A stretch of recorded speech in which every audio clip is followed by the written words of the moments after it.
Wow. So we are here with a really distinguished panel. And I want to start by saying that, many of us had a different life before the 7th of October. And I just want to put on record that my life before the 7th of October, I was trying to put together a regional association for responsible AI in the Middle East. That was one of the things I was involved in. And of course, after October 7th, our lives turned around and we all ended up doing very different things with our time. But I'm here with three experts to discuss essentially, which is one of the most important subjects today that we need to be talking about because it is the future. So I want to start a little bit macro and go down micro. So I want to start with you, Pravesh. Give us, in a few minutes, because we have to stick to the time, the challenges of opportunities of how you see the near future in terms of AI development. We know it can do good. We know it can do bad. Please give us a little summary of how you see things. Thank you, Flor. Good morning, everyone. I'm grateful for JNS for this opportunity. I'm Pravesh Rival, Chief AI Officer at Cross River. What a time to be on my seat, honestly. What we are witnessing as AI is a moment of the fastest capability jump in human history enabled by technology. 24 months of AI progress today is probably equal to the gap from early internet to smartphone. And if I close my eyes and think 24 months back, yeah, I think I'm right.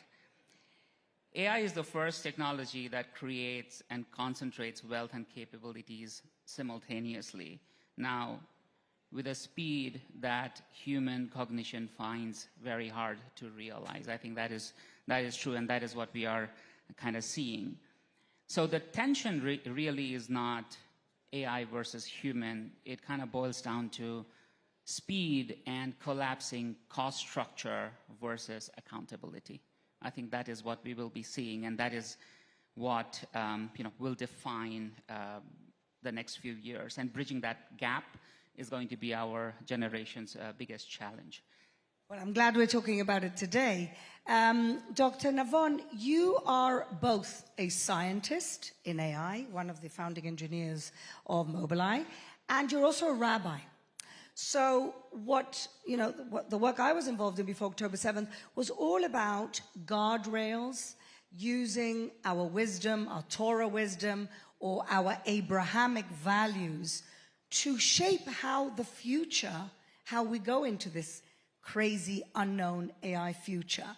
So tell us a little bit about how you kind of mesh your wisdom as being a rabbi and also being a scientist about how the future looks and how those guardrails are taken from some of our ancient wisdom. Right, so I believe that the Jewish people have something to contribute to the world, and that's basically our tradition, our ethical tradition. There really isn't any other people on the face of the earth that are carrying around a book or a traditional space that are living tradition, living ethics on a daily basis. Aristotle wrote Nicomachean Ethics. How many people question that, apply that? For 3,000 years, the Jewish people have been applying and reapplying ethical thought to all kinds of difficult dilemmas. My mission is basically to take this tradition and apply it to the ethical dilemmas that are confronting us today with artificial intelligence. So give us one example. So I think one good example is, do you say please and thank you to ChatGPT? I do. Is that silly? Is that because I'm British? So there's arguments to be made from both sides. On the one hand, we want to keep our virtue, and so we want to still say please and thank you to people, so we should say it to entities that present themselves as people. On the other hand, if we start getting into relationships, which many people are, so now we lose our ability to hold relationships with human beings because AI is designed to give us an easy path to relationships. So we need to find a kind of a balance. I've written about this. I've used various paradigms within Jewish thought, not only the Golem, but Rambam's Halachot. There's many, many ways that we can take Jewish thought and actually provide responses to these difficult questions. But when I say please and thank you, it's just when AI dominates the world, I wanted to remember I was one of the good guys. True, true. Dr. Eli David, you are a successful AI entrepreneur. You're also a wonderful social media public figure. You're out there fighting it. But I want to ask you specifically about Israel. We know that there are challenges and opportunities. We have here a rabbi talking about the guardrails. But in terms of Israel's position in the AI future, where do we stand? Right now, there are two countries that are dominating the building of top LLMs, which all of you, hopefully, are using on your phones, and all the companies and governments will be based in that, America and China. They are almost on a par. America is leading by very little. Where I see Israel is the leading country under American camp. We need to make sure the Western civilization is more advanced in AI than others. And an anecdote relating to previous comment, I was an informal advisor to some regulatory bodies in Israel and internationally. And my view is that AI should be regulated, hypothetically, but right now we should not regulate it. Right now, any kind of regulation, even if it makes sense to us sitting here, would essentially mean we're giving the AI leadership on a silver platter to our rivals, which are not trying to regulate it and not shy about developing autonomous killer AI and all of that. So I think the goal of Israel under America's leadership is to just go as fast as possible without any guardrails because of the adversary, and first make sure we are the dominant AI builders and users. So what is Israel's advantage? You have America, you have China. We have the highest concentration of AI talent in the world, and that's what everybody's looking for, right? When you go to Tel Aviv, in the Sarona area in Tel Aviv, we have the highest concentration of AI talent per square foot. Actually, per square foot. Wow. Yes. We used to talk about GDP, but now you're talking about per capita. Now you're talking about per square foot. But the problem is that we don't have many square feet in the Sarona area in Tel Aviv. We do have a high concentration, and that's great, of course. We do not have enough talent. No country has enough talent. Everybody's fighting for talent. And I think the most important things I'm trying to convey to our policymakers is that, no, we will not just become an AI nation as we became a cyber nation.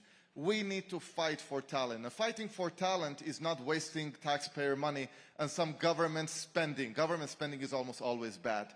Tax cuts, incentivizing talent to come back to Israel. Many of the top AI talents have left Israel to Silicon Valley. Incentivize them to come back. Essentially, everything Dubai is doing to incentivize foreign entrepreneurs, we need to double down on that, in addition to the existing talent. In addition to our homegrown talent, which obviously the largest AI chip company in the world, NVIDIA, sees the talent and wants to create a huge plant here. Because we have lots of semiconductor talent, but AI science is completely different. Everybody has a shortage of that talent. We have the highest per capita, but we don't want to fight the per capita fight. We want to be great in absolute numbers, just as we were as a cyber nation. Incredible. Pravesh, how do you see things? Yeah, I want to bring Cross River into picture here as a great example of partnership between America and Israel. We have, within my own group, 200 engineers and AI researchers working out of Jerusalem. Jerusalem, not just Israel. Well done, Cross River. And as we shift our center of gravity more and more towards Jerusalem, we have a vision to make our offices here as our global center of excellence for data and AI. Well, that's wonderful news. There you go. NVIDIA goes to the north, but Cross River come to Jerusalem. Yeah, if you don't mind, I'd like to say one point about the deregulation or no regulation. I agree with you that development should be unregulated because everybody is unregulated and there's a competitive race going on. However, deployment should be regulated. Deep fakes are doing huge damage and they need to be regulated. I believe in the technology is wonderful and it has good applications. We don't want to stop the development, but the deployment in certain areas must be regulated. Of course, I fully agree with that. My comment was on the development AI, not application. And going to that, because we've seen, especially you and I fight the same battles every day on social media and in the delegitimization war against Israel. Dr. David, how do you see Israel's use of AI, yes, we're always outnumbered. We were outnumbered in 1948 and 1967, 1973, but we've got the AI talent. Why and what can we do to use that in order to fight the narrative warfare? We need to use AI not to push campaigns, but to detect the bots and state or malicious intent influences on the social network. Defense, not offense? Mostly for defense. You know, what I usually say is that Elon Musk, by acquiring Twitter and turning into X, his contribution to humanity was even more than Tesla and SpaceX. He was the last stand of the free speech, and he saved and protected that. People want to hear the opinions of other people. You know, that's maybe the only area I don't want AI instead of me. I want to hear your opinion and your opinion.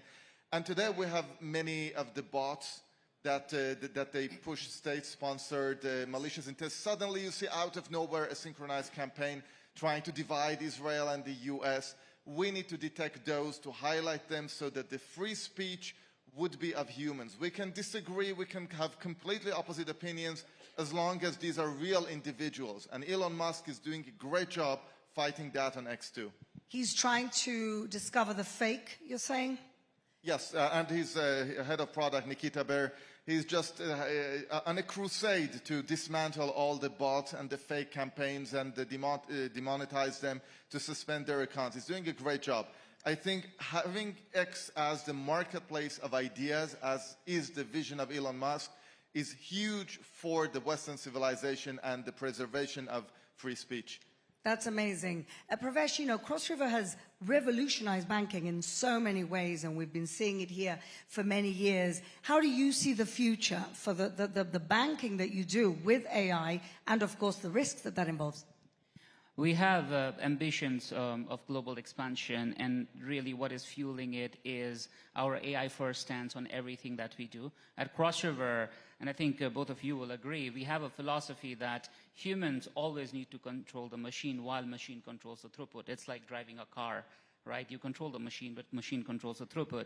And great example of Elon Musk and X over here, because I think what you're explaining is the necessity of enforcing that accountability and being able to anchor that trust. And I think that is what Cross River is, Cross River's North Star is as we go forward in this journey, is we want to anchor that trust and be that trust anchor when it comes to financial services as we are pushing the frontiers of use of AI and applied AI in finance. Well, I think it's all about trust. And on that, perhaps you can give us some concluding thoughts on, with our wisdom, on how we build that trust and how we move forward. Yeah, so, I mean, I wanted to comment more on the discussion about anti-Semitism and the bots fighting anti-Semitism, and it's been a theme here, at least in the last two speakers, about anti-Semitism. I think Ms. Israel said it best, that we need to promote a positive image. You know, what's the best fight against anti-Semitism? Semitism. We are not going to be able to convince the haters. They've chosen their narrative and they're going to go with it. We are the light onto the nations. That means that we bring light. We don't combat their darkness with anything else. We need to be positive. We need to be more Jewish. And how do we do that with it? Completely agree. So on that note, how do we do that with the help of AI? Easy question. You know, that's a difficult question. Each to his own. You know, we need to use the machines, as I've been saying to everybody, as an assistant and not as a replacement. You can learn more, you can understand more, you can reach more information and knowledge and growth, but you need to use it as a tool and not outsource your cognition to the machine. Well, with that, we conclude our panel. Thank you so much, Dr. David, Dr. Rival, and Dr. Navon.